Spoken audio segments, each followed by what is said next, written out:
Salt House creative international film festival நடத்திய சர்வதேச ஆஸ்திரேலிய திரைப்பட போட்டியில் 28 நாடுகளிலிருந்து அனுப்பப்பட்ட 100க்கும் மேற்பட்ட திரைப்படங்களில் மன்னாரை சேர்ந்த இளைஞர் கவிவர்மன் 2025ஆம் ஆண்டிற்கான சிறந்த இயக்குனர் எனும் சர்வதேச விருதை பெற்றுள்ளமை குறிப்பிடத்தக்கது.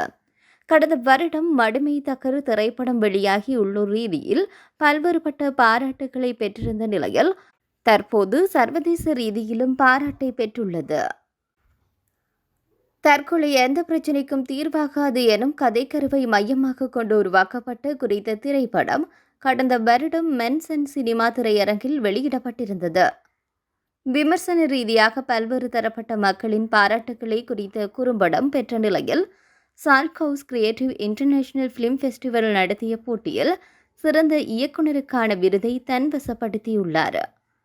சர்வதேச நாடுகொன்றில் மன்னார் இளைஞர் சிறந்த குறும்பட இயக்குநர்களுக்கான விருதை பெறுவது இதுவே முதன்முறை என்பதும் குறிப்பிடத்தக்கது.